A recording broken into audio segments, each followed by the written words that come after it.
Master proudly presents one of the largest special interest video catalogues in Australia, with a range of subjects which includes auto repairs, arts and crafts, sport, travel, special interests, and even a fascinating series on pedigree dogs. Want to do some work on your car? Save money and have fun? Why not learn how to do it at home? Panel beating, spraying, tune-up and maintenance. And there's a great video for motorcycle maintenance buffs.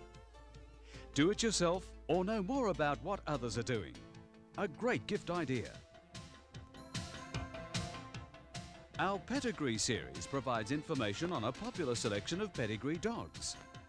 This series is a must for those who want to buy that special dog or just want to know more about pedigree pets, including their health and veterinary care.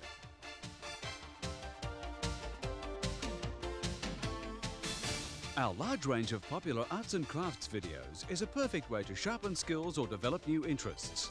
And they make wonderful gifts for family and friends. Make your own baskets, puppets, or learn how to work with clay.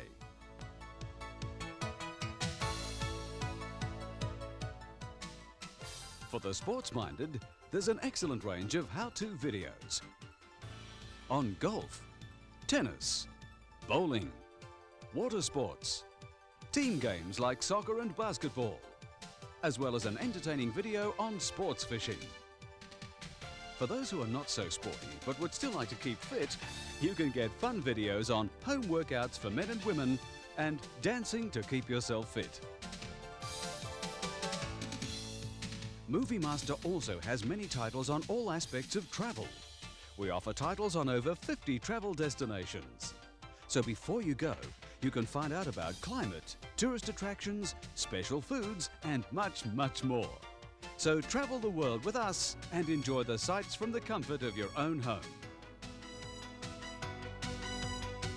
If you want to know about something, then chances are we have a video on that subject. Whether it's plumbing, cooking, computers, or how to stop smoking, and even the basics of baby care. Our expanding range of titles will educate and entertain. And don't forget our fantastic range of non-violent children's animation programs. They're educational, entertaining, and great fun for the whole family. All this adds up to great viewing on a wide range of special subjects. And you'll be pleasantly surprised at the price. Just ask for Movie Master titles at your local video store retailer or call Movie Master direct with your order now.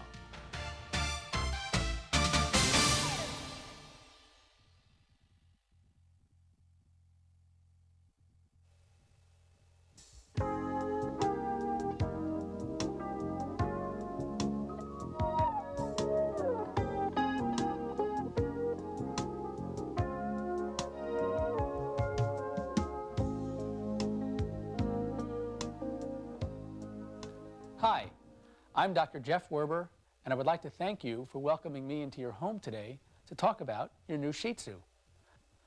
I'm a graduate of the University of California, Davis School of Veterinary Medicine, and I'm a small animal practitioner in the Los Angeles area. Ever since I was a kid, animals have been a part of my life, and I'm sure that as your relationship with your new pet grows, you will soon appreciate the important role it will have in yours. What I would now like to do is discuss your new dog with you and review some basic principles about dog care in order to help you optimize your pet's good health. This videotape is loaded with useful information, and I certainly don't expect you to digest it all in one sitting. We've therefore incorporated a color coding system to help add to the tape's efficiency. As you may have noticed on the back of your tape box, there is a series of colors which correspond to the subject matter that we will be discussing today. This is for your convenience to help you quickly locate subject matter of interest to you by either fast-forwarding or rewinding to the specific section you want to see. And now let's talk about your new Shitzu. The Shitzu originated in Tibet, where it was kept in temples as a sacred dog. As a matter of fact, its nickname was the Little Imperial Temple Dog.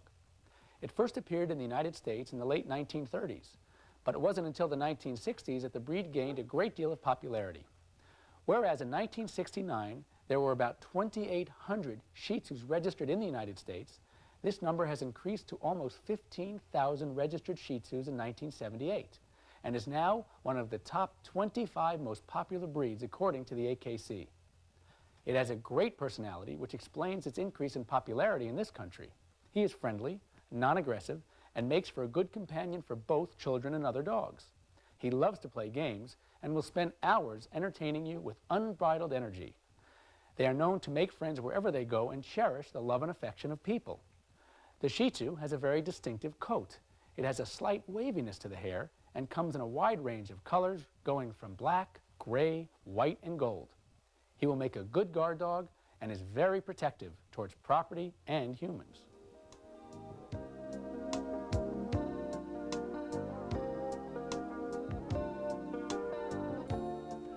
The first few days your new puppy is home will be the most difficult for both you and him.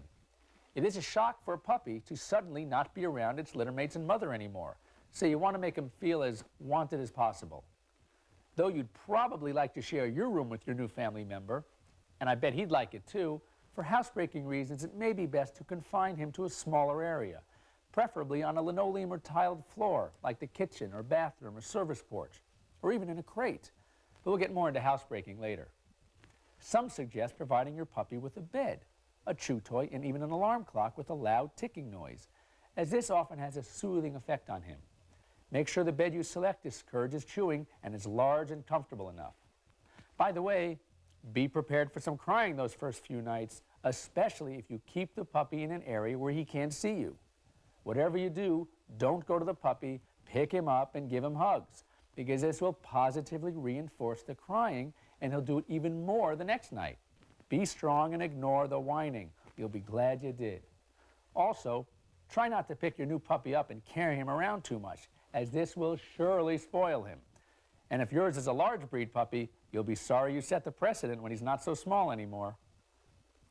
It also may be a good idea, at least for the first few days, to feed your puppy the same food he was being fed at the breeder or the pet shop or at the kennel, since changing the diet abruptly can lead to intestinal problems like diarrhea. Remember, your new puppy is experiencing enough change as it is, so keeping its diet consistent for at least a few days is recommended. Monitor your new friend carefully and make an appointment to see your veterinarian as soon as possible for a puppy examination.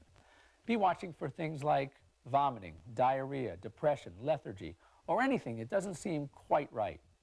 Diarrhea, for example, in a young puppy can be due to many things, like parasites, like dietary change, viral or bacterial infections, or even stress from being in a new home. Also remember to bring a small amount of your puppy's stool with you to the veterinarian, since your vet will need this to diagnose intestinal parasites. Before we talk about your puppy's first veterinary examination, let's take a minute to discuss how to go about choosing a vet. If this is your first pet, or at least the first one in a while, how do you find a veterinarian? The best way is to get a recommendation from your friends or neighbors who have pets. If they don't, you can either check your yellow pages or call your local veterinary medical association, or even check with your local pet store for a recommendation. Remember that your new puppy is like a new baby, and you should feel as comfortable with your veterinarian as you would a pediatrician. The veterinarian you choose should meet all of your expectations, and don't settle for anything less.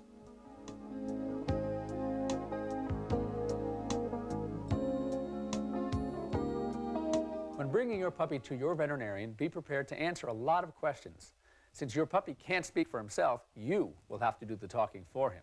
This information is very important to your veterinarian, and the more you can provide, the more help you'll be to him. He'll ask you about your dog's general well-being. Has there been any vomiting? He may want to know what food you are feeding and how often. He will ask you if your dog's bathroom habits appear normal. Has there been any diarrhea, excessive urination, any straining? He'll want to know if your dog's been scratching or if you've seen any lesions. How about any discharges from his eyes or nose? He'll basically want to know about any and all problems your dog may be having. As you can see, it's very important to observe your puppy or dog carefully prior to his veterinary visit. Veterinarians have different techniques with regards to examining your pet. As long as everything gets accomplished, it doesn't make any difference what order he or she uses. I like to start at the head end and work towards the rear. Helping me today is my assistant, Mara. Thank you. Starting at the nose, I'll be looking for any discoloration or discharges or crusts around the edges. Moving on to the eyes, I'll be looking at the clarity of the lens, pupil, cornea, and I'll take a good look at the eyelids, especially in this breed, the Shitzu, who oftentimes have a problem with excess tearing, which could be caused by aberrant lashes, eyelashes growing in the wrong direction, putting some pressure or hitting the eye, or an entropion, which is an inward rolling of the eyelid, also causing a lot of eye irritation. Oftentimes, they will just have overactive tear glands. Then I'll take a look at the mouth, inspecting the teeth, both the baby and the adult.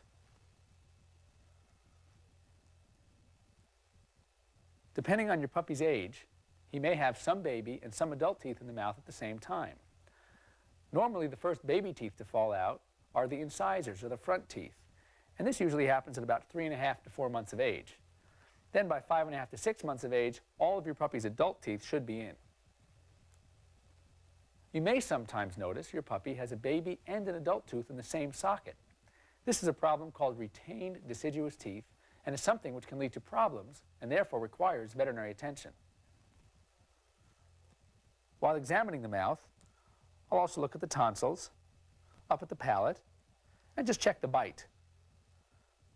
Another problem in this breed is something called malocclusion, which is a poor alignment between the upper and lower dental arcades. And oftentimes these dogs will have a severe underbite where the lower jaw actually protrudes out. I'll then check the ears, checking for any discharges, hair in the ears. Ear mites is a very common problem in puppies and often leaves a very dark, waxy discharge. I'll take a quick feel at the puppy's neck and shoulders, feeling for any lymph nodes. Then I'll go ahead and start my chest exam. This is mostly where I'm just going to listen to the heart and lungs, make sure everything sounds okay.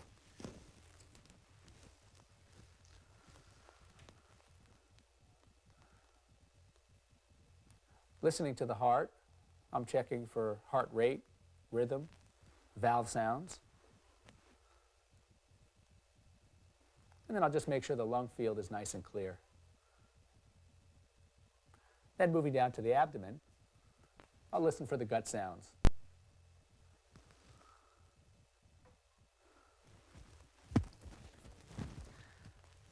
Then I'll go ahead and palpate the belly, feeling for any tenderness. And then I'll check for umbilical or inguinal hernias.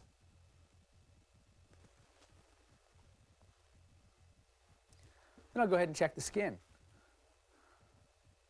mostly looking for any soreness, rashes, dryness, hair loss, or even ectoparasites like fleas and ticks. Many puppies have problems with mange mites, which will usually leave crusty skin and oftentimes some hair loss. Then I'll go ahead and check under the tail, check the anal glands, and it is here I'll take the temperature if I haven't yet done so. By the way, the average temperature in a dog should be between 100.5 and 102.5 degrees, or even as high as 103 if the puppy's excited. And in a male dog, I'll go ahead and check the scrotum just to see if the testicles have descended. And lastly, I'll go ahead and I'll feel the limbs. In a Shitzu, sometimes we have some knee problems, and I'll take a good feel there. And go ahead and look at the feet.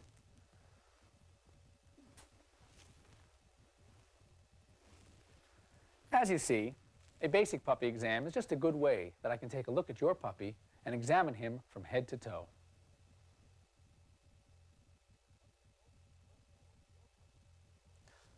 One of the most important things your puppy will need are its vaccinations. These injections will help ensure the early health of your new friend and help maintain that same level of good health as he grows and matures. The timing of these injections is very important, so I want to take a minute to review the vaccination schedule with you. During the first 24 to 36 hours of nursing, a puppy receives natural maternal antibodies from its mother's colostrum, or early milk. This is called passive immunity, and in most instances, this protection should usually last at least 6 weeks. This concept is very important because if a vaccine is given too early, say prior to 6 weeks, it can actually interfere or neutralize this maternal antibody, leaving your puppy with little to no protection at all. Therefore, a commonly accepted schedule calls for giving a puppy his first vaccines at 7 to 8 weeks of age and continuing the vaccinations at 3 to 4 week intervals until the puppy is 15 to 16 weeks of age. A protocol which many veterinarians use is an 8, 12, 16-week schedule, and some even like a 9, 12, 15-week schedule. What diseases do we commonly vaccinate for? Firstly, there is canine distemper virus. This is a very serious disease and can prove to be fatal. Because of the success of the distemper vaccine, this disease is fortunately not nearly as common as it once was. Some of the symptoms to be concerned about are coughing, sneezing, runny eyes, runny nose, vomiting, diarrhea, or even muscle twitching and seizures. The virus can be transmitted via the discharges of an infected dog and is highly contagious. The best prevention is by early vaccination. In the same inoculation comes a vaccine against canine hepatitis, a viral disease which can also cause a multitude of signs. Puppies with this disease may appear very thirsty and have a high temperature. The third part of the same vaccine will protect against leptospirosis, a bacterial disease which affects mainly the kidneys, causing diarrhea and brownish discoloration of the jaws, teeth, and tongue. This bacteria is shed in the urine or feces of infected animals. A fourth part of this inoculation will protect your puppy against parainfluenza, a virus which causes upper respiratory infections. The next disease, parvovirus, is another very serious one and may or may not be included in the distemper vaccine that we've just discussed. Whether incorporated in the same syringe or administered separately, there is no proven difference in the efficacy or effectiveness of this vaccine. Parvo is a relatively new disease, having been first discovered in 1978. It is a highly contagious and sometimes fatal disease. Some of the signs to look for are depression, anorexia, vomiting, bloody diarrhea. Since the virus is found in the feces of affected dogs, the best way to help your puppy avoid contracting this disease is to keep him away from other dogs' stools during his walks and to make sure he receives his parvovirus vaccines. Other vaccines commonly used are for coronavirus, another intestinal virus, and Bordetella bronchoseptica, a bacteria which also causes upper respiratory infections in puppies, like kennel cough, for example. The last vaccine your veterinarian will administer is the rabies vaccine. Rabies is a severe and usually fatal disease which attacks a dog's central nervous system. You may note severe signs such as staggered walking, foaming at the mouth, or even jaw drop in the later phases. It is transmitted by the saliva of an infected animal, usually by a bite wound. Even if your pet should be bitten by a rabid dog or other animal, he can still possibly be saved if you get him to your veterinarian in time for a series of injections. As this disease is a public health hazard and can affect humans, the vaccination is required by law. Each state has its own requirements with regards to the age of the dog at its first rabies inoculation, the booster vaccinations, and the type of rabies vaccine which is acceptable. Consult your veterinarian regarding your state's specific requirements. Should your puppy or dog exhibit any of the disease symptoms mentioned here, make sure to bring him to your veterinarian for an examination. There are less serious conditions which can cause these same signs. So with a good examination and appropriate tests, your veterinarian should be able to make a correct diagnosis and provide the necessary treatment. As I mentioned earlier, there are a number of intestinal parasites which commonly affect puppies and can affect your adult dog as well. Many of these parasites are passed to the puppies by the mother during pregnancy or nursing, while others result from infections from contaminated fecal waste material. The tapeworm and the heartworm infection result from insect bites, the flea in the case of the tapeworm, and the mosquito in the case of the heartworm. Except for the tapeworm infection, in which you can usually make the diagnosis yourself by seeing worm segments in your dog's stool, or dried segments which look like rice grains around his anus or in his bedding, and the heartworm infection, which requires a blood test and oftentimes an x-ray to make a diagnosis, the other intestinal parasites most often shed only eggs or cysts in the stool. So your veterinarian must make the diagnosis via fecal tests. Those other parasites which may affect a puppy are the true worms, such as the roundworm, the hookworm, and the whipworm, and the protozoan parasites, such as Coccidia and Giardia. Your veterinarian can easily distinguish between these parasites by the eggs or cysts which they shed. Once accurately diagnosed, your veterinarian can choose the appropriate treatment for your pet's parasite infection. Many veterinarians will not recommend you worm your dog or puppy with over-the-counter worming products. These products are not very specific and oftentimes will have no effect on the particular worm your dog may have. My recommendation is that before purchasing any worm products for your dog or puppy, please consult your veterinarian. In the case of a tapeworm infection, since they do come from fleas, your veterinarian will probably recommend concurrent flea control.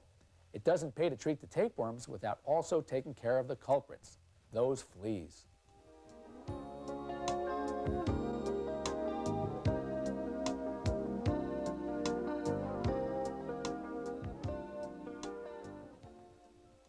What should I feed my puppy? How long should I feed it puppy food? Which toys are okay? Does my puppy need vitamins? These are questions that we as veterinarians are often asked, and I would now like to take a few minutes to answer them. You should try to feed your puppy puppy food. Puppies, especially those between 8 and 18 weeks of age, have extra vitamin, calorie, protein, mineral requirements for growth and development, which may not be met by feeding many adult dog foods. As far as brands are concerned, any commercial brand is okay, though many veterinarians and breeders recommend the pet store or veterinary brands. The pet store and veterinary brands have more calories and thus more usable energy per volume of food. Because of this increased efficiency, your dog can eat less of this food and still receive all the nutrients and calories he needs. This helps you by having less feces to clean up. Additionally, because you don't have to feed your dog as much of this food, it is actually less expensive than it may seem. My only recommendation is that you try to avoid the generic or plain wrapped foods, especially during your puppy's early growth period. Try to feed your young puppy, those under 4 months of age, 3 times daily. Multiple feedings are also very helpful when it comes to housebreaking. If this is not possible, twice-a-day feedings will do just fine. Some puppies continue to eat twice a day throughout their first year, while others may start showing a preference to eat just once a day, sometimes as early as 6 months of age. Most small and medium-sized dogs can start eating adult dog food after 1 year of age. In the larger breeds, however, which are still growing into their second year, many veterinarians now recommend you continue feeding these dogs their puppy food for 1.5 to 2 years instead of 1. And when making that switch to adult food, I recommend you do it nice and slowly over a few-day period, as this will help avoid problems with diarrhea. What about canned food versus dry food? There really are no specific guidelines. Puppies seem to like canned food better than dry, but most owners, because of the convenience, seem to prefer to feed dry food over canned. So what it really boils down to is personal preference. Whether you decide to feed all canned food, all dry food, or a mixture of both, don't overfeed. Keep your dog lean and don't let him get fat. Obesity is as much a problem with the dog as it is in man and can predispose your puppy or dog to a variety of problems. Obesity is extremely difficult to deal with since it is very hard to get your dog to lose weight. And just as a warning, doggy treats, which are okay as snacks if used in moderation, are extremely fattening. Use them, don't abuse them. Table scraps are also fattening, and feeding them to your dog or puppy will surely spoil him. Please remind your house guests and children to avoid this practice as well. It is always good to give your dog something to chew on, so keep this in mind if you elect to feed him canned food. Speaking of chewies, there seems to be quite a bit of controversy with regards to which ones are safe. The fact is, all dogs need to chew. With puppies, chewing regularly helps induce normal tooth growth. It assists in getting rid of the baby teeth at the proper time, and it helps align the permanent teeth to assure normal jaw development. I feel the nylon bone and plastic polymer bone products like Nylabone or Gumabone are extremely safe, since your dog will be unable to break off large chunks and they seem to satisfy the urge to chew. Chew sticks made of pressed rawhide chips are also fairly safe, as only small pieces break off as they are worn down. The problem I have with rawhide bones and chew sticks made of sheet rawhide is, as a dog's saliva softens them, they unravel, allowing your dog to tear off large chunks, which may cause him to choke. And finally, soft rubber products, especially the squeaky ones, are also potentially unsafe because a dog can easily tear these up and either choke on or swallow large pieces of rubber or the plastic noisemaker, causing problems with intestinal obstruction. Because these latter items are so popular and many dogs really seem to like them, I make the following recommendations. 1. If possible, remove the plastic noisemaker from the squeaky toys. 2. Do not allow your dog or puppy too much unattended playtime with these products. You can always leave them alone for longer periods with a nylon bone. And 3, check these toys frequently. And at the earliest sign of wear, such as tearing of the soft rubber toy or the softening or unraveling of the rawhide toy, throw them away and buy your dog a new one. I also do not recommend giving your dog large butcher-type knuckle bones or letting your dog play with old shoes or old articles of clothing for these same safety reasons. Knuckle bones, for example, can splinter into sharp pieces, and shoes often have nails in the heels. Anyway, even the most intelligent dog would have a pretty tough time distinguishing between the old work shoes you have given him to play with and your new dress shoes. Much controversy also exists over the question of vitamin and mineral supplements. Might they be helpful? Might they be harmful? Might they be totally unnecessary? Unfortunately, the answer to all these questions is yes, and therein lies the problem. Because of the complex nature of this issue, my recommendation is simply that you discuss this topic with your veterinarian before starting your puppy or dog on any vitamin or mineral supplements. As you can see, there is a variety of collars and different styles and materials to choose from. Your pet store representative or trainer will gladly assist you in choosing the right one for your dog. My only recommendation is that you are able to fit 2 to 3 fingers comfortably under the collar, and remember that as your dog grows, so must the size of its collar. When buying a collar, you may also want to order a personalized name tag for your dog. This ID may come in very handy should he ever be lost. Exercise is very important for your puppy, and though some exercise is essential, too much can be harmful, particularly during a puppy's early growth periods. The growing bones and muscles of a puppy need a certain amount of movement and stress in order to develop properly. But too much stress and pounding can have a deleterious effect on joints and skeletal structures surrounding the joints. This is especially true with those large breed dogs, which are at a high risk for developing hip problems.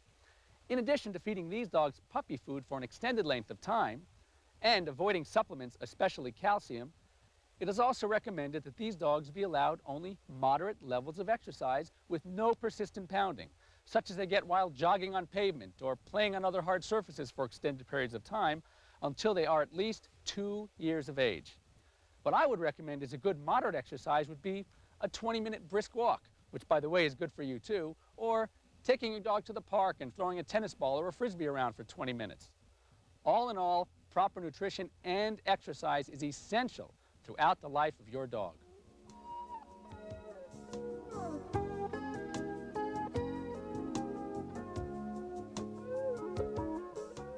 For your own sanity, and certainly for the well-being of your house, furniture, and other personal property, you'll soon want to consider training your puppy. Also, as I'm sure many of you have realized by now, it's not always so easy for that little character to master housebreaking.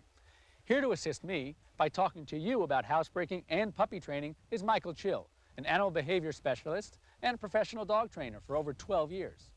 Hello, Michael. Hello, Dr. Werber. There are 2 basic methods for housebreaking puppies. The most common is paper training, and it's ideal for young puppies between 6 and 8 weeks of age. Choose a room in your home. Your kitchen or a small bathroom will do nicely.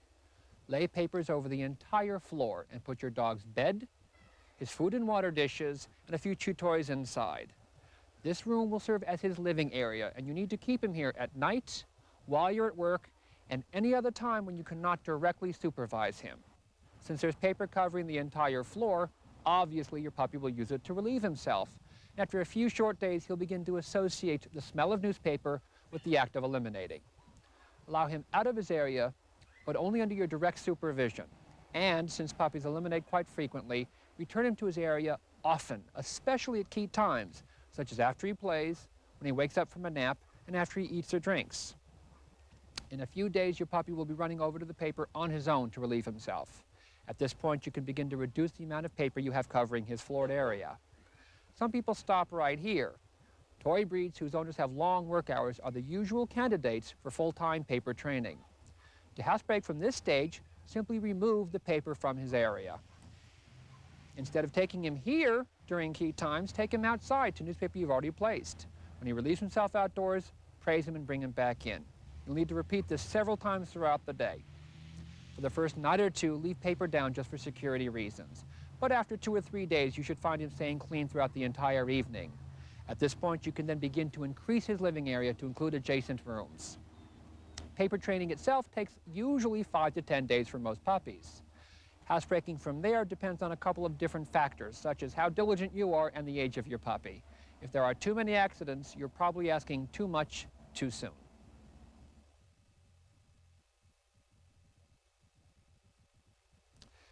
Denning, or crating as it's sometimes known, is another effective method for house training your puppy. Buy a flight kennel box from a pet shop. It should be big enough for your puppy to stand in, lie down, and to turn around. That's it. Put your puppy inside with a nylabone for amusement and let him get used to it for about an hour or so. Although most puppies cry when they're first put in, they adjust rather quickly. Dogs have a natural tendency to keep themselves clean, so the time spent inside the kennel box will encourage your dog to develop bladder and bowel control. After the first hour or two, take your puppy outside. When he relieves himself, praise him, then bring him back into your home. Supervise him for about half an hour, then return him outside if he needs to eliminate. Put him back in the kennel box for another few hours. You are to put your puppy in the kennel box at night, when you're out of the house, or any other time you cannot directly supervise him. The kennel box is not to be used for discipline or as punishment. It is simply used to teach your dog to hold it. Taking your dog outside after a stay in the kennel box will teach him when and where to eliminate. And the supervised time indoors will teach your dog to behave in your house without eliminating on your floors. After about 7 to 10 days, most puppies fall into the pattern very, very easily, and you can begin to leave the kennel box door open, and your puppy will still not eliminate his immediate surrounding area. Denning is ideal for older puppies, for housebreaking them, as well as a way of keeping them out of trouble when you can't watch them. Dogs are den animals and tend to feel more secure in small, confined spaces. Also, most puppies sleep about 18 to 20 hours a day, so denning is a good way of teaching them to adapt to your schedule. Which method you choose depends on a variety of factors. Puppies do not develop full control till they're about 10 to 12 weeks of age. So for young puppies, since they need to eliminate frequently, I'd recommend paper training. Also, dogs purchased from pet shops are usually used to eliminating in their display boxes. And since the kennel box would not produce the desired effect, you may want to paper train these puppies for a few days. Older dogs, however, denning is an ideal technique to train them, as it allows for fewer mistakes and is a much faster technique for housebreaking. Some people even combine both techniques. They paper train during the work week when they're gone, and then den on the weekend when they can devote more time to training their puppies. Mistakes are inevitable, and how you discipline is very, very important. Proper discipline is a must. When you come upon an accident in your home, go get your puppy and bring him over to the area he soiled. Never call your dog to you for discipline. Show him the mistake and tell him no firmly, then release him. Take the mistake to where you want your dog to eliminate. If it's urine, soak it up in a napkin. If it's feces, pick them up in a napkin and take them outdoors. Go get your dog, bring him outdoors to where you relocated the mistake. Show it to him and give him lots of praise. That's it. It should be very, very simple. After a few minutes, throw away your paper towel and return inside. Clean the soiled area with a good odor neutralizer and pet stain remover available at most pet shops. Do not use household cleansers or disinfectants, as they can contain chemical and ammonia smells, which will just reattract your dog to the same area.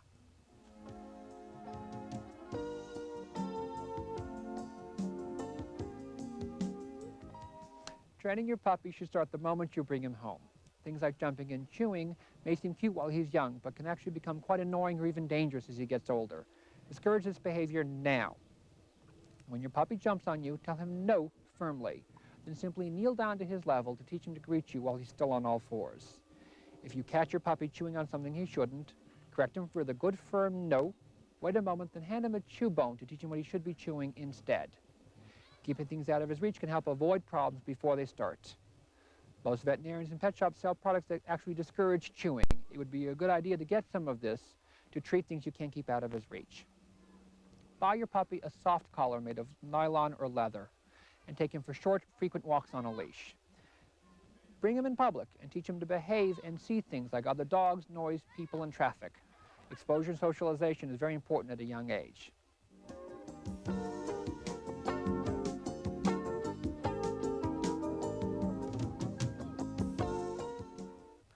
I highly recommend you take your adult dog to your veterinarian at least once a year to help ensure his continued health and well-being.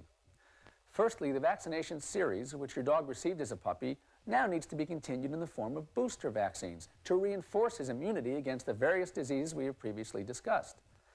There are many different practices regarding these booster schedules. Some veterinarians will administer an initial 6-month booster, followed by annual boosters, while others may continue to give 6-month boosters against some diseases throughout your dog's adult life. In my practice, for example, we vaccinate against parvovirus every 6 months and administer the distemper combination vaccine once a year. As I mentioned earlier, your veterinarian will instruct you with regards to the rabies revaccination schedule appropriate for your state. Certainly, if your dog starts exhibiting any signs of problems or unusual behavior, please see your veterinarian. It's better safe than sorry. And remember, since an adult dog is still susceptible to intestinal parasites, I recommend you bring in a stool sample for analysis with your dog, even during his regular annual visits. Thank you. Beginning the examination with the nose, I like to look for any crusting, discolorations, or discharges. Looking at the eyes, I'll first check the eyelids, checking for growths or aberrant lashes. Then I'll check the cornea and lens for clarity.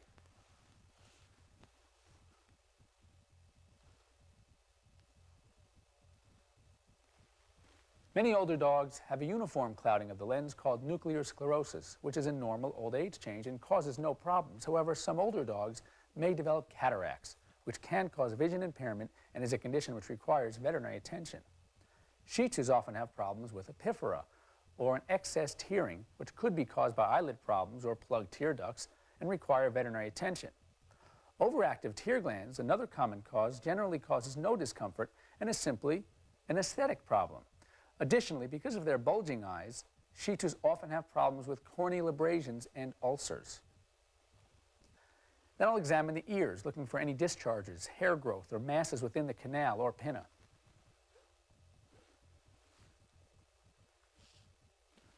If I notice any abnormalities, or if the owner had mentioned any ear-related problems, I'll take a closer look with the otoscope.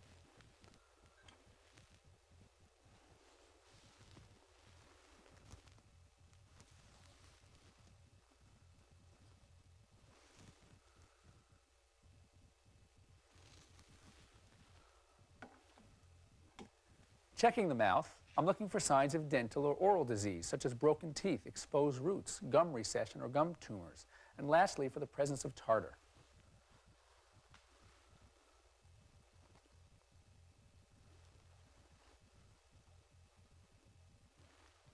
I usually recommend that owners brush their dog's teeth daily. Canine toothbrush and toothpaste kits are readily available through your veterinarian. Moving on to the neck, I'll be checking for the presence of any masses, and I'll palpate the lymph nodes. Then I'll do the same for the shoulder area. I then examine the chest, making sure the heart sounds are normal and lung field is clear.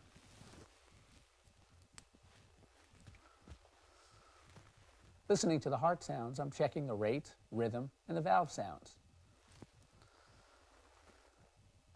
In the chest, I'm making sure there are no abnormal pulmonary sounds like wheezing or rales.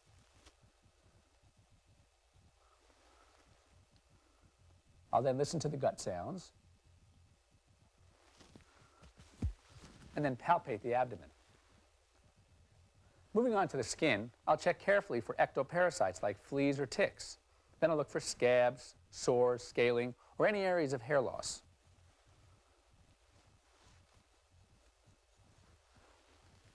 I'll check both the top and bottom because the ventrum is a commonly affected area.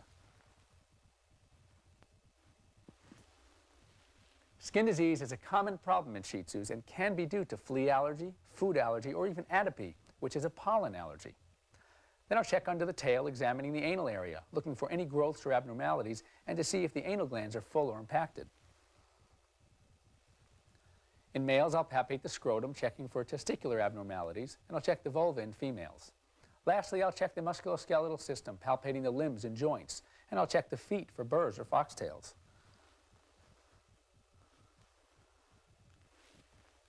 If limping was a presenting complaint, I'll also examine the dog's gait. Remember, regular visits to your veterinarian will help to ensure a happy, healthy life for your Shih Tzu.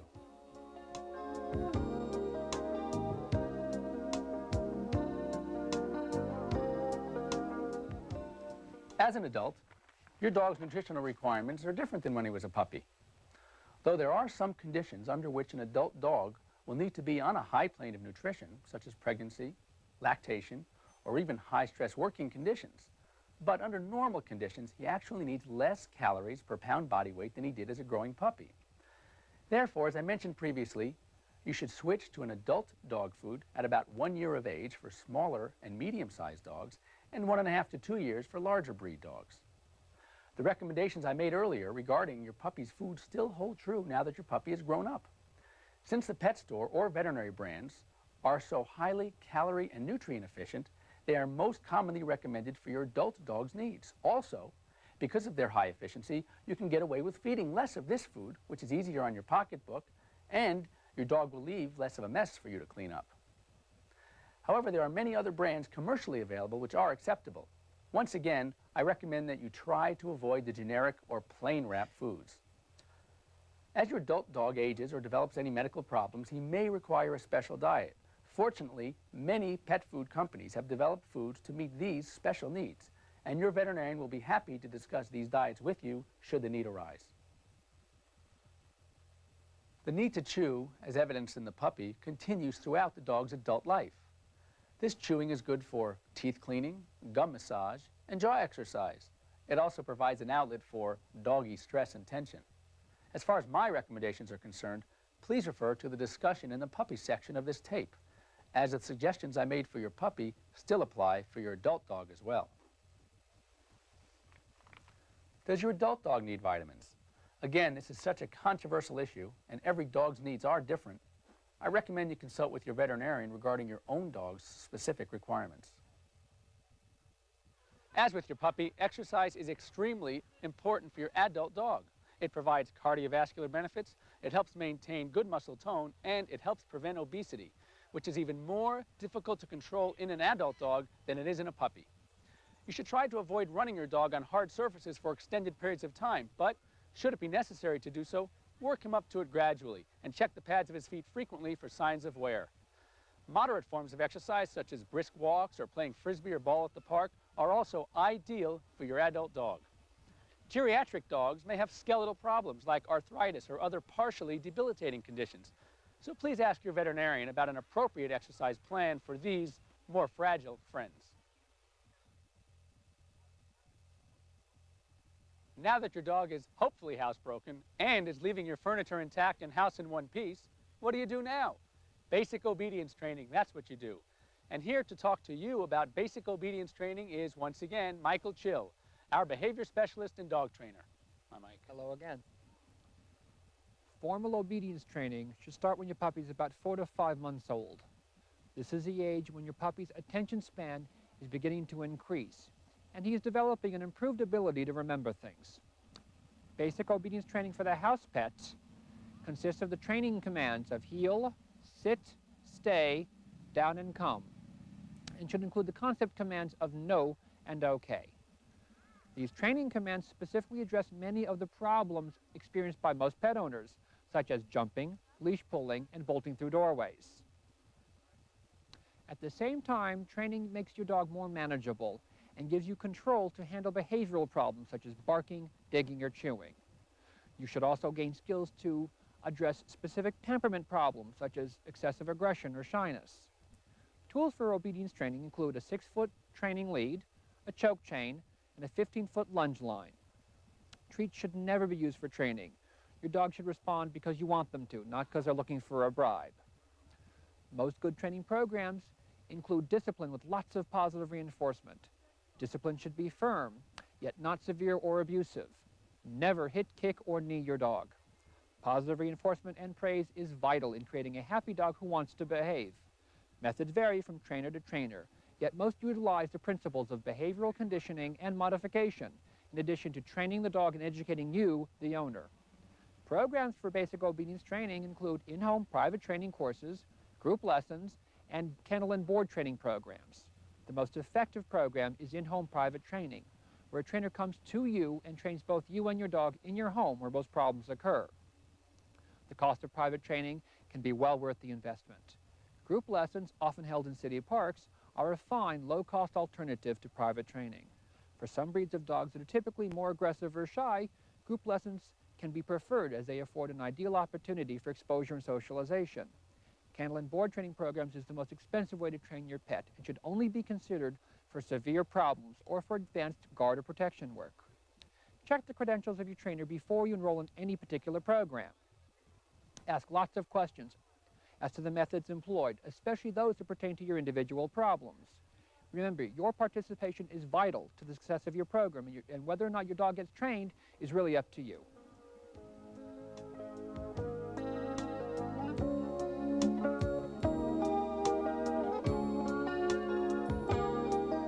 What are the real facts about spaying and neutering? Most veterinarians highly recommend you have it done. Certainly, if your dog is of show quality, you may want to breed it, assuming, of course, he or she has no hereditable problems. So then spaying can certainly wait. I recommend spaying and neutering simply because it's good for your dog. In addition to population control, and there are millions of dogs and cats put to sleep each year in United States pounds and shelters, there are also definite medical and/or behavioral advantages to having the procedure done. Firstly, to dispel many myths, a female dog need not experience an estrus or heat in order to become sexually mature. As a matter of fact, if you have your female dog spayed after 6 months of age, but prior to her first heat, which is usually around 7 months of age, you can decrease the risk of her getting mammary cancer as an older dog by about 98%.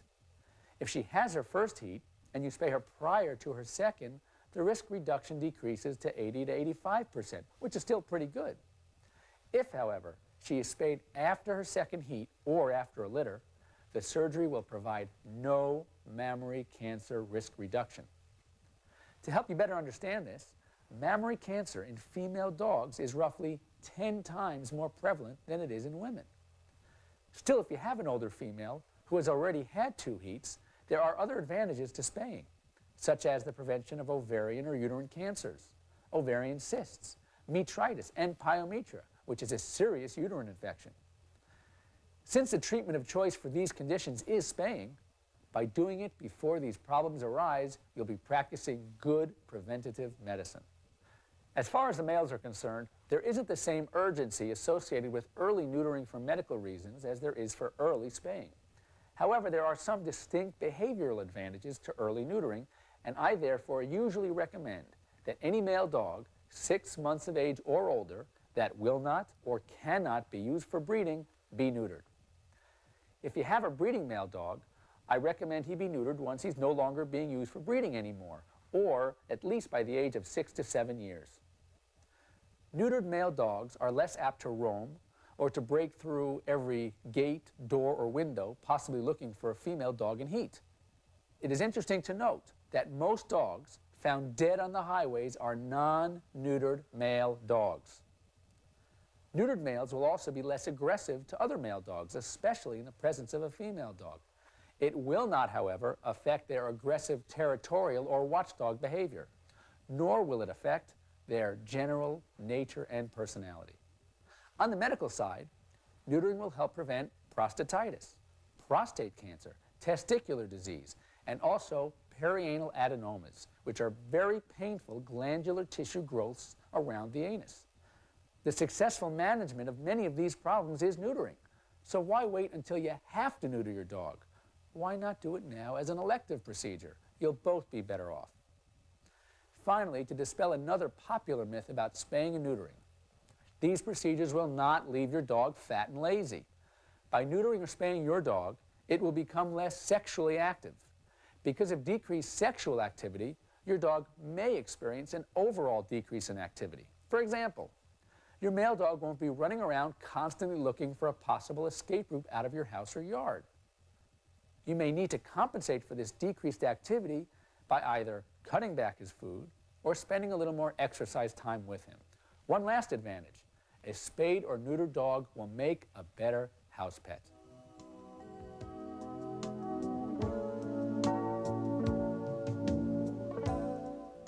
As I mentioned earlier, one important facet of the general examination is a skin examination. And since skin disease and skin parasites are such a major problem in puppies and dogs, I want to spend a few minutes on this important topic. We've talked about internal parasites and how they affect your pet. Now let's discuss the external or ectoparasites. We've already learned that mosquitoes are responsible for spreading heartworm disease and that fleas can cause tapeworm infections. But did you know that fleas are also responsible for causing a severe skin allergy in dogs called FAD, or flea allergic dermatitis? In this disease, the flea's saliva acts as a very potent antigen. Many dog ticks also act as vectors for the spreading of various infections like Rocky Mountain spotted fever, which is a potentially fatal disease of man, or ehrlichiosis and babesiosis, which are blood parasites of dogs. Ticks can also cause an anemia in dogs from sucking blood, and some can even cause total paralysis in their host. There are a variety of mange mites which are of interest to both you and your veterinarian. The sarcoptic mange mite, or scabies mite, for example, is a highly contagious mite which can affect both you and your dog. This mite will cause severe pruritus, or itching, hair loss, and skin crusts, especially around your dog's head, ears, neck, and underside. Another very common mite, found more often in puppies, is the ear mite, which will cause your puppy to scratch excessively at his ears, often leaving a dark exudate or discharge. The third mite, most commonly found in dogs, is the demodectic mange mite. This mite burrows deep into hair follicles, causing areas of hair loss. Though the mite itself does not cause much scratching, a skin infection is often associated with this mite and can cause scratching and sores. Demodectic mange can present itself in two forms, one localized, which causes a few solitary lesions, and the other generalized. There may be a hereditary basis to the development of this generalized form, and therefore many veterinarians recommend that you don't breed dogs that have generalized demodectic mange. Your veterinarian's approach to the treatment of these two forms may differ from each other, as a generalized form has potentially severe ramifications. This infection is found mostly in puppies and in animals under stress, and it is therefore felt that there is some relationship between the mite and the animal's immune system. Interestingly, in most dogs, the demodectic mange mite is a normal skin inhabitant.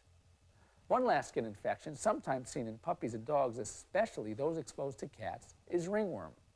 This is a fungal infection which can present in many forms, but most of you will recognize the red, round, raised lesions which can be very itchy. And be careful, you can get it too. You may be able to see some of the ectoparasites on your dog, such as the flea and the tick, while your veterinarian will have to diagnose others by a thorough skin examination and skin scrapings. You can certainly help your veterinarian by letting him know if you have seen any lesions on your dog or if you have noticed your dog or puppy scratching a lot. If you do notice any little critters growing on or stuck to your dog, or any unusual sores or areas of hair loss, please take him to your veterinarian for an examination. Though it is tempting to want to treat your dog with over-the-counter baths and soaks and creams, these conditions have very specific treatments. So an accurate diagnosis must first be made, and only then can the appropriate treatments, which usually involve medications not available to you over the counter, be administered by your veterinarian. Whenever possible, your veterinarian will then have you continue the treatments and medications at home. When it comes to flea control, your job is a very difficult one. You must attack three areas: your dog, the house, and finally the yard. And to be successful, you must treat these three at the same time. For your dog, you want to kill the fleas on him, then provide a residual protection to keep them off. This is best done by a flea bath, followed by sprays or powder or a dip. There are also internal products which can be used and are only available to you through your veterinarian. One, a pill given orally, and the other a liquid which is applied to your dog's back between his shoulder blades. These are very strong medications which should be used with caution and only under your veterinarian's supervision. Other popular flea control products are the flea collars and medallions, which many veterinarians feel have only limited efficacy.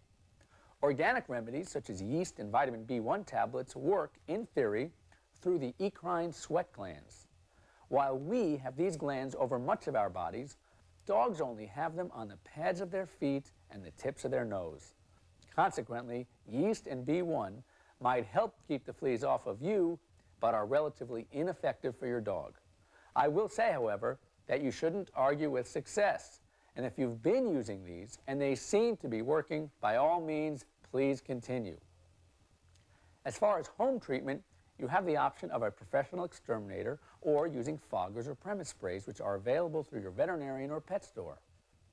Fleas live in the environment, not on your pet. They only jump on your pet for a meal and sometimes to breed. In fact, it is estimated that for every one flea on your pet, there are about 100 in the environment. You can see why environmental control is so important. Finally, to treat the yard and outdoor kennel, you can either use a professional exterminator or do it yourself with dusts or sprays like malathion or diazinon. Again, consult your veterinarian or pet store representative for more information. Something very important. Please check with your vet before using any chemicals on your pet. Be especially cautious with puppies and debilitated animals. Also, never mix chemicals without first checking with your veterinarian. Two separate, safe and effective chemicals can be fatal if combined or applied to your dog at the same time.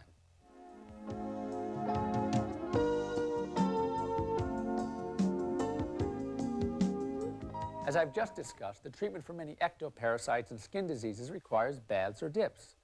Baths as treatments for skin-related problems should be given under the recommendation of your veterinarian, while baths for fleas and ticks can also be done by a groomer or pet store. Now let's go through a typical grooming procedure. The first thing your groomer will do when a dog comes in for a grooming is check the skin for dryness and for parasites such as fleas, ticks, and lice, and if she finds any parasites, she'll give the appropriate bath to remedy the problem. If she notices a severe skin problem, such as eczema, bacterial skin lesions, or open sores, she'll then recommend seeing your veterinarian. Next, she'll check the ears for odor or discoloration. If these are present, the dog should be checked by your vet. Then she'll check for hair growing in the ear canal. This should be only removed by your groomer or veterinarian to prevent damage to the ear. Next, she'll check the eyes for pussy discharge or swelling, and anything noticeable should be checked by your veterinarian. Then she'll check the mouth for odor and check the teeth for tartar buildup. Teeth should be cleaned by a veterinarian. She'll then check the nails to see if they need to be trimmed. Because of the danger of cutting the quick or vein of the nail, trimming should be done by the groomer or veterinarian.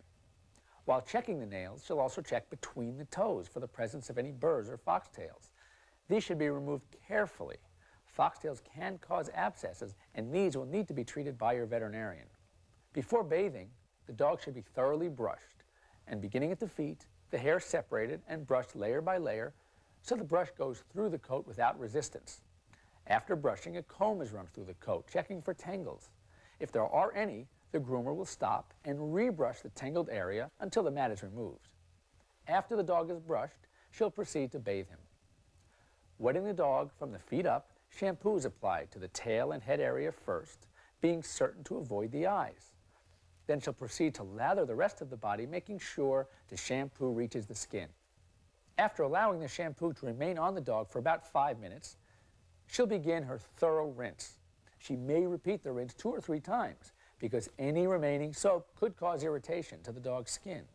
If needed, an appropriate dip would now be applied. Then the dog is dried either by air drying or with a blow dryer, and after he's completely dried, he'll be brushed again. Flea baths and dips can be done weekly if needed. There's a common misconception that heavy-coated dogs should be clipped for the summer. This is not true if the breed has a thermal undercoat, as this actually acts as an insulator and keeps him cooler. Check with your veterinarian or groomer to determine what's best for your dog's needs. Well, I've thoroughly enjoyed spending this time with you today, and I hope you now have a better understanding about your dog.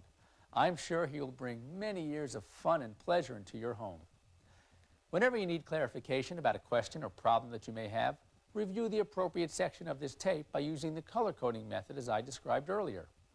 Lastly, I welcome all questions and comments, so please write to me at the address on the screen if you have any. And while you're at it, why don't you send me a picture of your dog? I would love to hear how all of you are doing. Thanks again, and all the best.